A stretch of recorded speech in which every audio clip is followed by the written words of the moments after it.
I think I switched.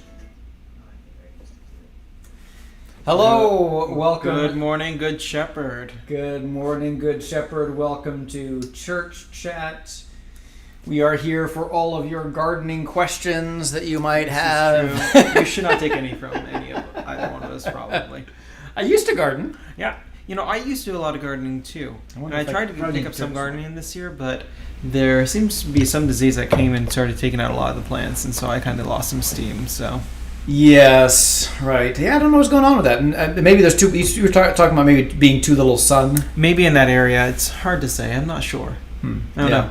But that one, it keeps holding on, but it doesn't look good. Well, we got 2 tomatoes on that That's one. We got to true, save that before exactly. the squirrels get it, I guess. Good point. Mhm. So, those wily little squirrels always trying to get our tomatoes. So at my place at Our Lady of Unity, I had a little spot, and because I was gardening up at just if the sound. I'm a little bit further away from the microphone, so I'm trying to speak a little bit louder. If we need to scoot closer to get closer to the mic, just let us know. yeah, Father Kent set up the seating today, but there's such a wide girth between us. I feel as though. Well, I was kind of I barely imagining know you you sitting a anymore. little bit closer, Oh, but I not know. necessarily at the end. But What can it I looks say? at Look at that. we are. Is there something you want to tell me? I established here first before you sat there. Well, if you had been here when I got here, you could. So maybe I should move in like this. Maybe I don't know. Let us know how the sound is, but that doesn't give you that. Then you don't have a rest. That's true. An arm rest. Well, I can sacrifice something, maybe ish. we can maybe get a little bit closer here. There we go. But anyway, I had a garden in Our Lady of Unity, and as I was digging it out, because there was just grass back there in a teeny tiny yard, and I was digging, and I dug about an inch or two deep, and I hit concrete or blacktop. So I learned that my little lawn back there was either all planted on blacktop, or the surrounding area around my yard was blacktop. Wow. So I had to build up Mm-hmm. the garden a bit. All and keep throwing- blacktop? I don't know. I didn't ever dig in the middle. Huh. I mean, it's a teeny tiny space. I mean, it's probably the size of this room. Okay. I'm just imagining it. yeah. That's very odd. So welcome to Church Chat. We are not really gardeners. We're Catholic priests. This is true. But if you have any questions for us, we're going on gardeners because that's what Carly mentioned on the Facebook feed there. So the music reminded her of gardening. So here we are. We're in the old Mary Mueller's office, and now it is the kind of gathering space. We're trying to build a little bit of a casual space. You know, COVID will probably not last forever, We'll at see. least the. Well, COVID might last forever, but hopefully but the law of the Lord will last into eternity. But hopefully convertens. hopefully we will not have to social distance for the rest of our existence. That was This is kind of a true. fun rhyme. This If we is social distance for the rest of our existence, That's it true. will be. But theoretically, people can hang out on couches together again, and so we're trying to build like a youth and adult room, kind of a more casual room, so that you can have more casual meetings, maybe a sit and chat kind of thing.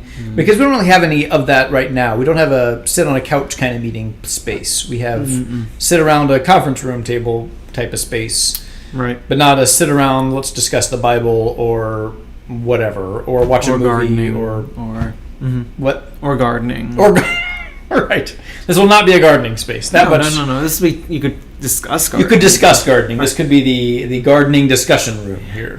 First he puts me away, then he attacks all my ideas. I feel very attacked today.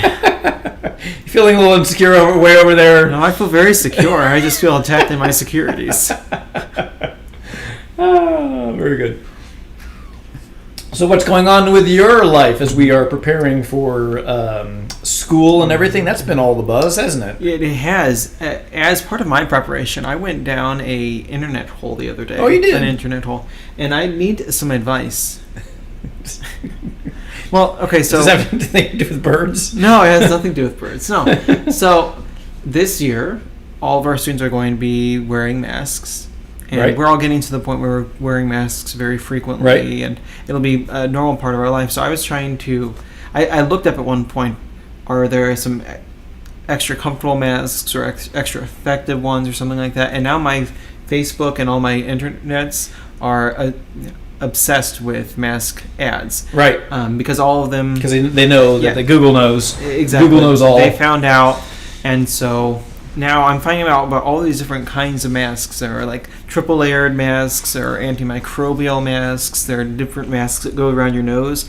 I got a bit of a nose, so normal masks, they work fine, but with my glasses... You found your mask? No, this That's is a different one. I had a box full that I bought from Walmart, and these ones are okay, but I think there could be more effective masks out there. You can buy masks. Some people are selling them for like $30 a piece, which is a really expensive mask. I don't want that kind of mask. But has anybody found any special masks or anything that would be extra comfortable for all day wear? Because I've got plenty of ads online, but I don't know whether to believe any of them.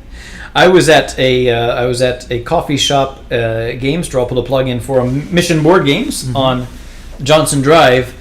I was buying a cup of coffee, and because they've got Prairie Home Companion. No, Prairie something coffee is right next door to Mission Board Games. So they kind of there was the Three Sisters or something coffee, and now it's Prairie something. Anyway, I was buying my coffee there, and it's kind of a nerdy store, but they had a Boba Fett mask, and I was tempted, but it was like $10. So I was like, that's a lot for a mask. Plus, I've got all these nice masks that people have made for me, so I do like this one. This is it's a colorful one. It's got music notes on it, or music, So it's a nice mask, but I was noticing that I am I'm getting more comfortable in masks because it's becoming more of a way of life, and so all right. When you consider it's probably like the first couple of weeks that Darth Vader was getting used to his suit. Yes. Suddenly he felt naked without his suit. Well, yes.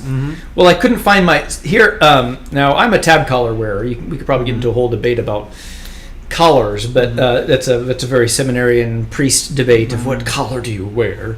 See, we have two different. Yours comes off like it's like a snap on the back, whatever. Exactly. But I couldn't find my collar this morning, which is an ongoing thing, kind of like your my belt situation. Your belt situation. You know what's great about that though? I figured out a system. I just put the belt on the hanger next to the pants. That's a good idea. Yeah, so that's what I do now. Okay, good. What can I say? I solved so many of my life problems. But I couldn't find my collar this morning, and so I was wandering around. I couldn't find it before the 7:30 mass this morning, and so I do feel naked without this.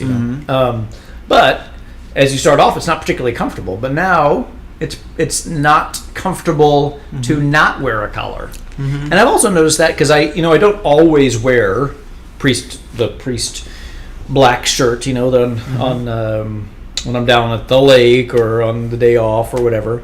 But jogging.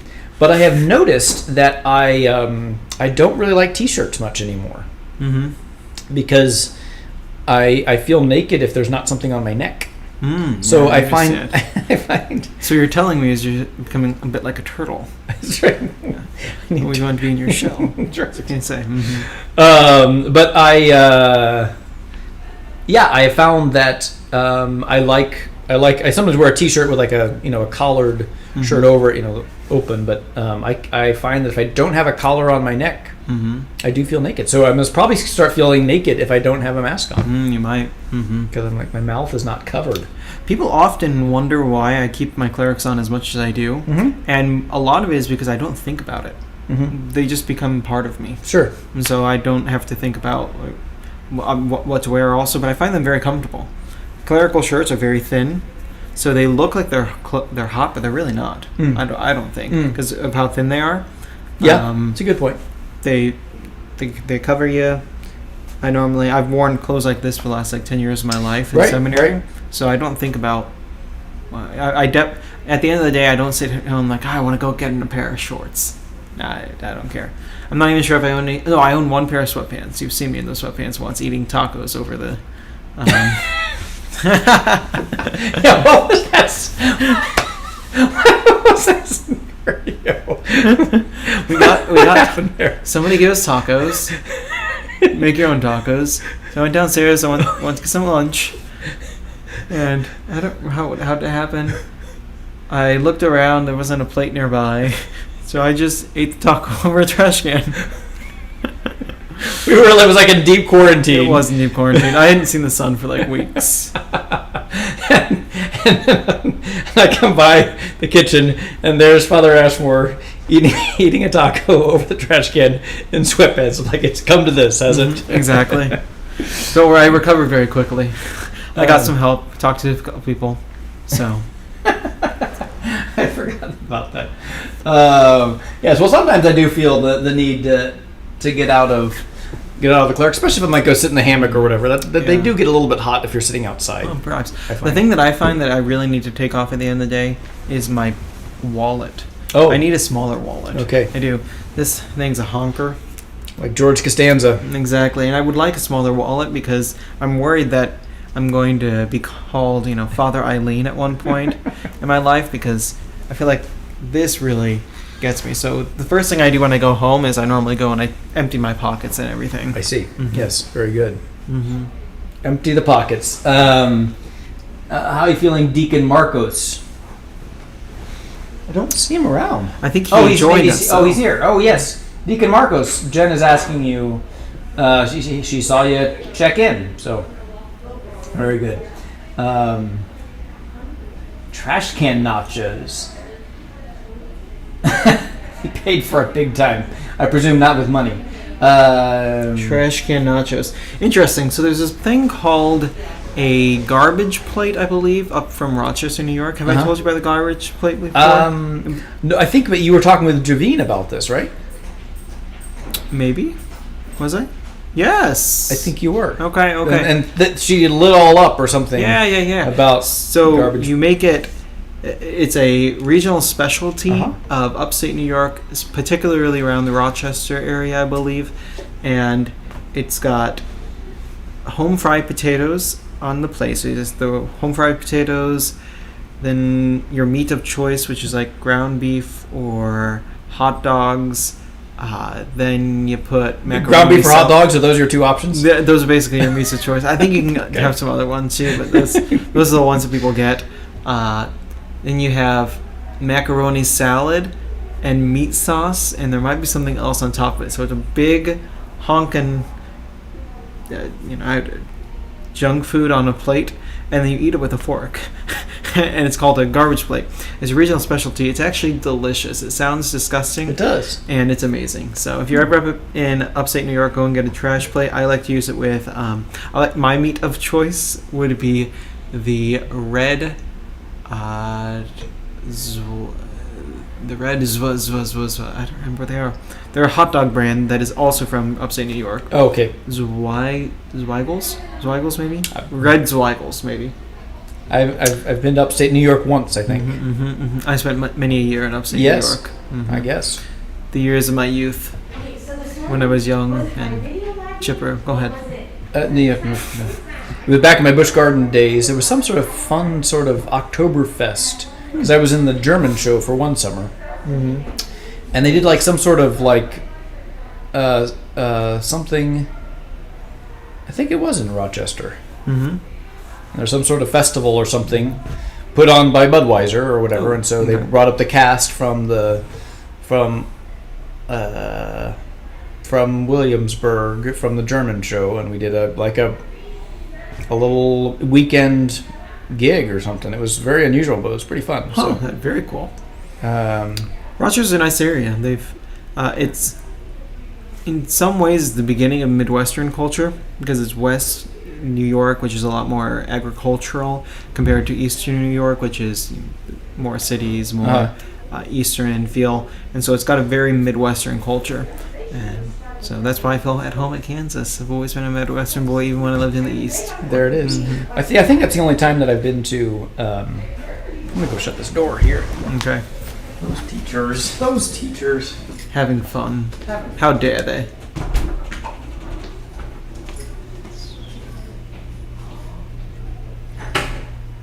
Now it's just us. Well, no, I shut this door before. Should we wait for him, or should we continue? I don't know. Here he is. There we go. I got concerned you weren't coming back. There were all kinds of doors open. I shut a couple of them before, but Zweigels. You know what they say: when Father shuts a door, God opens up a window. Is that what they say? Something like that. Very good. So I don't know how did we get on trash can plates. It was something that Jen mentioned. Oh, it was tacos, sweats, trash can sweatpants, nachos, can nachos at Guy Fieri's restaurant, sweatpants, and changing out of your clothes, out of clerics. Right. I don't want to change into sweatpants. Wallets, belts. We can rewind the entire conversation. How did we get to where we are? Mm-hmm. Very good. So we often talk in the show then about our kind of joys, blessings, highlights that we've experienced. Any joys of the past, and if you want to type in your joys or whatever that you've experienced over the past week. What's been some high points for you as you keep opening up the door? I know. I keep. How many windows is God going to open? So let's see. Well, you and I went. Well, it was your birthday on Friday. That's true. So we had our own little backyard party. We did, and thanks for everyone for joining into that. That was fun. It was on Zoom, and people stopped by, and we just chatted, and that was nice. So everyone was in their own backyards or wherever they were filming from. So that was nice. I got to see my mom for my birthday. We went to we went to lunch in Topeka at a pizza place. So it was nice. They did a nice job. Everything was distant. I picked that place because it's a good place too. It's AJ's Pizzeria, and okay. I thought it would be good too because it wasn't like a waiter. You don't have a waiter coming to you. You order at the desk or the whatever, and then you're pretty much separate. So they did a nice job with that. So that was nice. But you were carry on. No, good. I was just leading to that basically. Yeah, Friday. Father Kent and I, along with John, went and saw Jurassic Park in the theaters, the original Jurassic Park. Yep. It was really good. I would highly suggest. B&B Theaters has a selection of films right now that they're showing, and when we were there with two other people, maybe. So I heard. I couldn't even see them. They're back there in the back somewhere. But you almost interact with nobody when you go to the theater now. They've actually done a really great job setting it up. I think it's a very safe activity, from what I can tell. And we saw it. I think they're also showing Breakfast Club and Iron Man. It's an interesting selection. Right. I can't remember all the other things. It's like potpourri because it's not even like American classics. Some of it's just odd ones. Maybe they could get a license for or something. I don't know. It might be movies that you can kind of watch over and over again, and different people could watch these different movies over and over again. Because I don't remember the Breakfast Club all that well. I don't think that's a movie I need to see in the theater. I think Jurassic Park is something that if you've never seen in the theater, you've never seen it in the theater. I never had, no. And it was way better in the theater than on TV. On TV it was fine, but I think, as I was telling you, certain special effects are designed to be seen from projection with 24 frames per second with that particular projection style, and when they're done in that way, they look so much better. And the special effects in this were way better than they had the right to be in 1993. I thought. Yep. Especially like when you see like their computers that they're working with. It's System 7, Mac OS, and it's a Unix system. It's a Unix system, which it wasn't. It was a Mac system, so I don't know. I noticed that, anyways. Yeah, or if it was but it could have been he was a hacker. He could have hacked his computer into the frame of a Mac or whatever. So, but yeah, it was. It's one of my all-time favorite movies. I watch it pretty much every summer, but I hadn't seen it in the theater for 20-some years. So it was nice. I think AMC is opening up their theater today. I saw for 15 cents. You can go see a movie. I think today. That's true. That was the original opening thing. But I think both of those are Kansas City companies, so it's good. Are they? I think so. AMC is? I think so. Okay. Cool. B&B, they did a nice job. Like, kind of, we're a family company, and thanks for coming out and supporting us. And so, yeah, I would put in a plug for them. And I think it was a very safe activity. They do kind of they do kind of a little video of what we're doing to sanitize and everything. So people are far apart. Now you are in the theater for 2 hours or whatever, but I think they are keeping the capacity low and they're keeping the airflow going. So yeah, I think it's a pretty safe activity myself. But the greatest joy was I've got a new nephew born. So there you go. Little Thomas Colby was born on Saturday. Very quickly. Yeah. Woo! 47 minutes, I think it was. Like, boop. It's like, hello, I am here. Yeah. But speaking of which, I better go and say hi. And I can say hi to someone else now. So let me go to my my other camera here. Just a minute here. Go to the other camera. I'm not there yet. So here I am. So hello everyone. Hello to Rachel. Hello Rosalie. Hello Laura. And hello for the first time. Hello Thomas. Welcome to the world. So glad that you were born. And look forward to meeting you and throwing some water on you and baptizing you. So that'll be very exciting. And Rachel, I think I saw a picture of you holding Thomas. You looked such a great big sister. So it's very exciting in the world of Owens. So congratulations and happy birthday last week. So that was a great joy there for me. And then hello to the Dryling girls if you're watching. I hope that you are having a great day as well. And I look forward to seeing you again at some point. So, all right, we'll go back to the chat.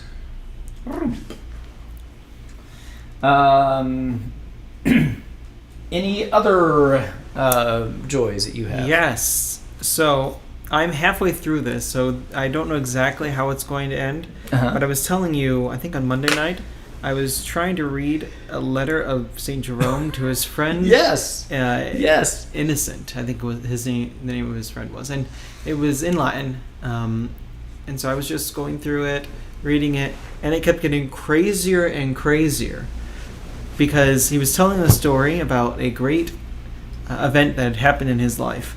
And now, now you were a little bit confused about the details, right? Right. And why is this? Well, because here's how the story was. I've never read any of the letters of St. Jerome, and I've never read any of them in Latin before. So I thought it would be a fun little activity. His Latin was a little more difficult than I thought it would be, so it was really challenging. So as I was going through, I was having to look up a lot of words because the great event was this woman and somebody who was accused to be her lover were brought forward to a judge in that area by the woman's husband, and they were accused of having an affair, these two. And the young man, that's just referred to, is afraid of dying a terrific and horrible death, so he just confesses to having the affair, even though he didn't have the affair with the woman, because he wants to die quickly. He doesn't want to die a horrible, torturous death. And so at this point I'm going like, that's really an odd way of thinking. Wouldn't you want to defend yourself? But then the woman is saying something along the lines of, well, I would gladly die for you, O Lord, but I will not die an adulteress. And so they're going back and forth. It's a very kind of strange dialogue. And then she starts getting attacked and stabbed by the executioners. I'm learning all kinds of new words for killing and that sort of thing. So it's very fascinating. This is a story? This is a children's story that Jerome is telling? No. This is a story that happened during Jerome's life. Oh, okay. And so then they end up killing the woman, but God brings the woman back to life for having told the truth. It was the strangest story I've read in a while. But now you're not finished with the story yet. I'm not yet, but I skipped to the end because I was confused. Oh, okay. So there's some middle details, but there were all sorts of little lines about like stabbing her, which is obviously not exciting, not good. But what was weird about it was just this random story about God bringing back to life this one woman who would rather die for God rather than die as an adulteress. It was a very, very strange story. Very strange story. Mm-hmm. Yeah, so that brought me great joy because as I was reading, I'm like, what is going on? Yes. The man, however, because he lied, was not brought back to life. Oh, okay. Yeah, only the woman. I see. Interesting. Weird. So the moral of the story is tell the truth in all circumstances. I suppose so. Yeah. Don't lie about being an adulterer when you're not. Now that I will finish it, and I can give you guys a better overview of it. Maybe I'll do some research to try to find some of the history about it, see what was actually going on. Because I didn't understand quite some of the laws, why there was no defense or anything like that. But it was an interesting story. Mm-hmm. Very interesting. Mm-hmm. Yeah. Mm-hmm. And then this week I had my priest group. We gathered for a social distant gathering. You're in a priest group also, right? So it's kind of when I was ordained, it was basically we were recommended that you have a priest support group and a spiritual director. And I think that's pretty much the case. I don't know if that's what the recommendation is for you now being ordained, but both of those pieces are really important because they're different. But we gathered outside, and it's a chance to kind of share how our prayer is going and how things are going. And we gathered out at one of the guys in the group has a lake little cabin and everything that we gathered at. It was really nice, and it was really nice to be out in nature.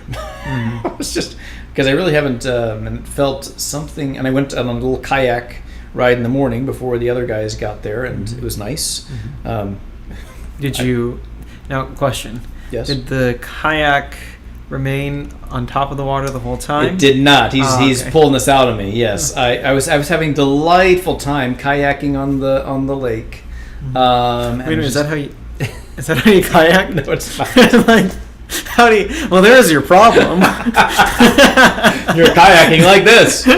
Yes, I think it's like this is really the kayaking way. Yes, it was so delightful, and it was just it's quiet. I am away from things. It's really nice. There's no corona here. I mean, obviously there is, but I mean it felt very peaceful and everything.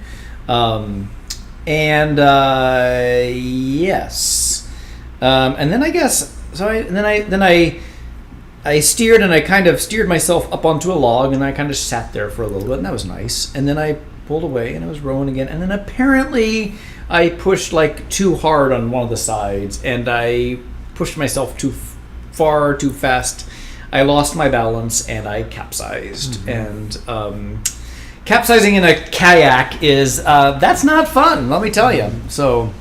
And also, I had, because I needed to know what time it was to know when we were gathering with the other guys, I need to have a way to tell the time. So, guess whose phone was in my pocket? I thought Father Greg's. He took Father. No, I was joking. Nope. So I had my phone in my pocket, and I had it in a plastic bag. I thought it was going to be. I should have double bagged it, but I did not. So. Thus died my phone, but it was pretty much time for a new phone anyway. I was pretty proud of my iPhone 5S.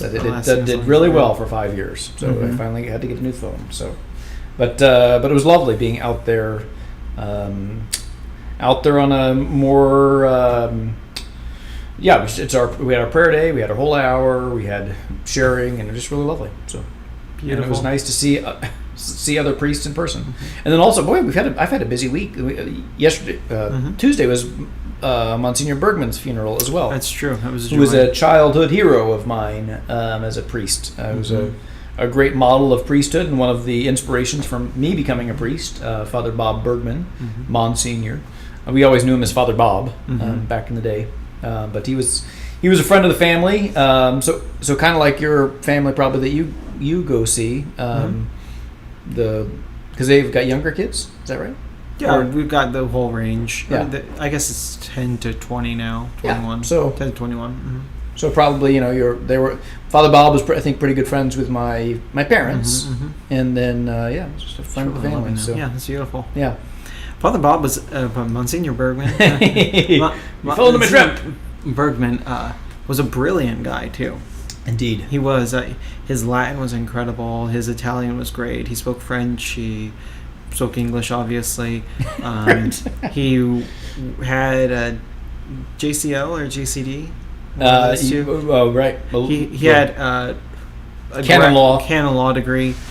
He worked in the Congregation for the Clergy for 10, 12 years, something of that sort. So he was really a brilliant guy, too. Right. Mm-hmm.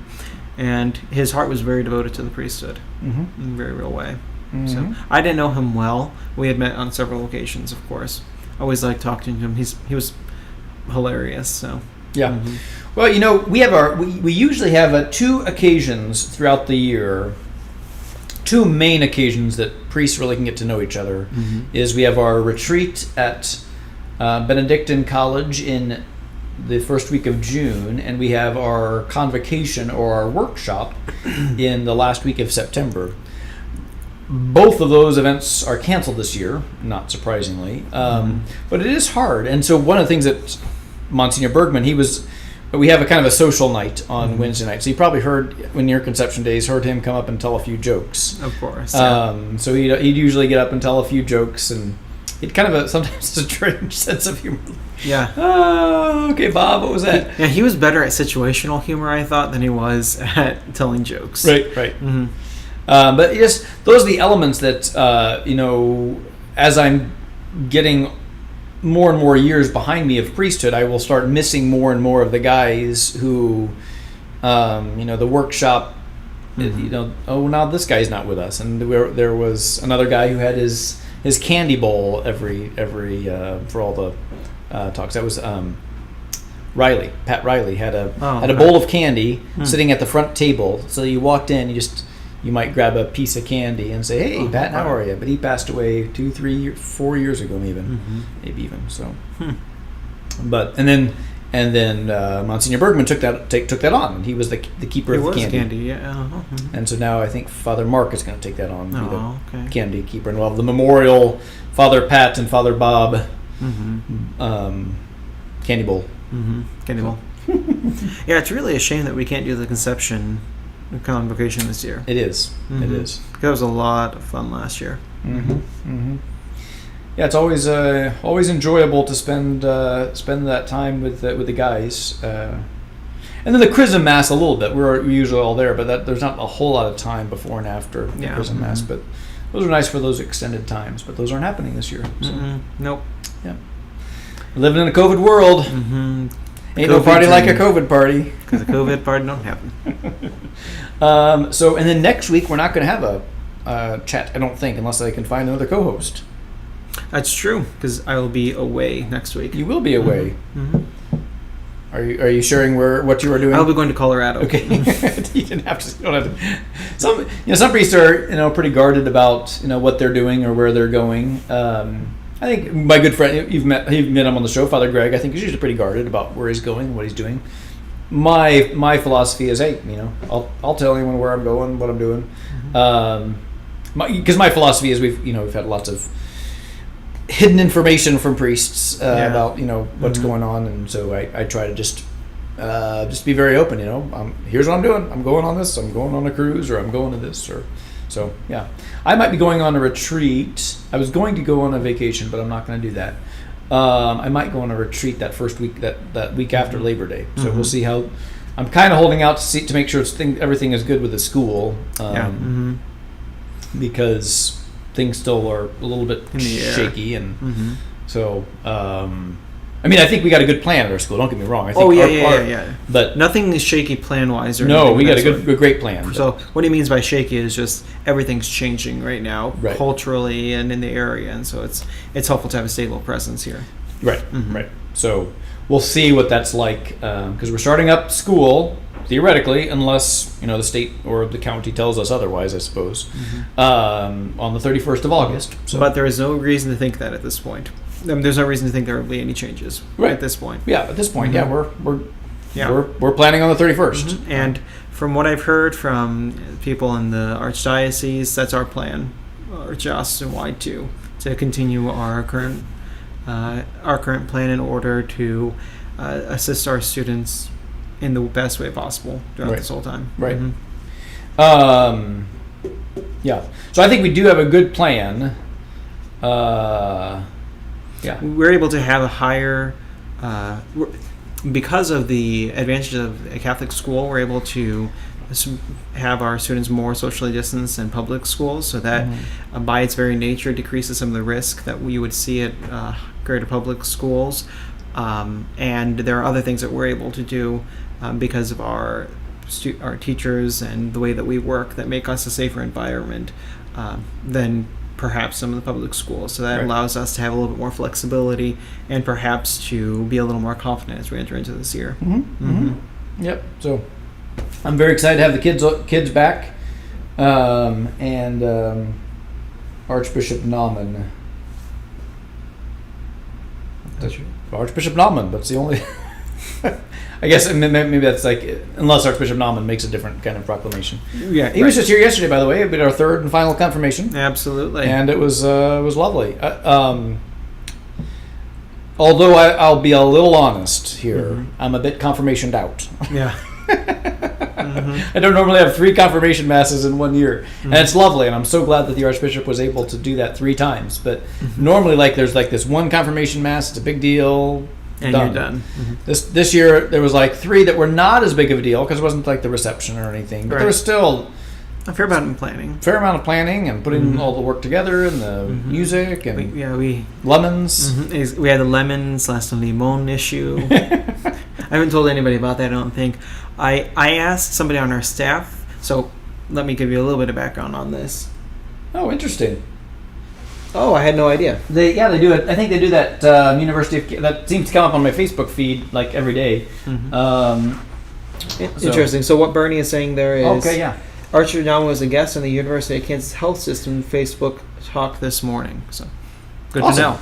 Archbishop Naumann has a really level head. He's very detail oriented. He makes sure to if he has to work through an issue, he makes sure to do all the research possible on that. He's very fastidious in that, so I would encourage everybody to watch and see what he has to say on that topic. But lemons. So it's a part of the confirmation rite that after, not necessarily part of the rite, but it's custom that after the bishop gets all that oil on his fingers, he goes and he uses lemons to with the acidity helps to cut the oil, and so he rubs his fingers in lemons and then he washes them in water, and so that takes all the oil off of it. It's a very common thing to do. And so my first night I had asked somebody on the staff if they would make sure to get a lemon for us, and that person on our staff asked another Hispanic person on our staff. Oh, is that what happened? Yes, exactly. To get a lemon. The problem was that in Spanish, the word for lemon is limón, and the word for lime is limón. Isn't it? I'm pretty sure there's no difference. I think now I'm questioning. I don't think there is a difference between lemon and lime. And all right, we're gonna go to our translating sure. apps here. I thought one of them was like Lima or something. But yes, it's a like one of those false cognates that lemon is. How does that work? Whatever it is in English, it's going to sound like Lima. You might be right about that. Lima. Maybe? I'm not sure about that. I've been told that they're the same. It might also be a regional thing too. Right. So yeah, limon could be limon. Yeah, they, one of them says cal. But yes, limon could be lime or lemon. But lime and lemons are, I would call lemons and lemons very different things. Right.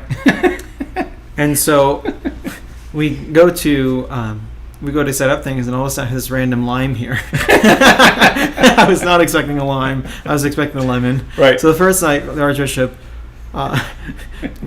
cleaned his fingers in a lime because that's all I had. So I wonder how well it worked. Lemon probably works better, but who knows? Yeah, I don't know. A little more acidic, maybe. Right. I don't know. Then the next night, we brought oranges. Really? No, I'm kidding. I was gonna say I didn't know about that. And the next night I went and bought limes, but I went and bought a lemon. So just to buy this whole issue. But that same person brought another lemon. So we had both a lime and a lemon.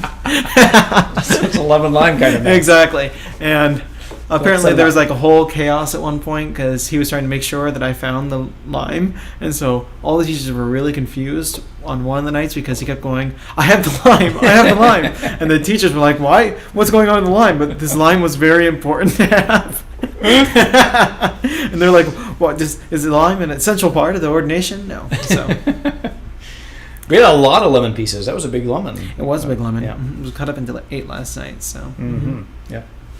Which is now sitting in our fireplace. Yep, because we need to burn them. Yeah, because they are holy. They are holy lemons because they've got the chrism oil in them. Exactly. So we'll burn them later, but I thought they might be kind of lemony, make our fireplace smell lemony fresh. It might. We'll have to see. Well, I think that's all that we have to say today. I don't know if there's anything more. Nope. I will try to check out that thing with the bishop. Reminder that I'm doing my news post. I usually film that on the same day as our chat, because the equipment is out and not in church, so that makes it easier than trying to drag it down again. And likely there will not be a chat next week unless I can find a different co-host, which I've done. I did that with Father Greg one time. But likely we won't have a chat next week because he'll be out of town. And but in 2 weeks we'll be back for a chat, theoretically on Wednesday, and then maybe that following week, if I end up going on the retreat, there won't be a chat again. So, but we'll let you know. We'll let you know. So thanks so much for watching, and hope that you have a great day. And sayonara. What do we say? How do we end this thing? And that's the way the cookie crumbles. I don't know. And that's the rest of the story. So, all right, I'm going to take us home, Country Roads. Thank you all. I wonder if I can do God bless you. Let's see if I can do this.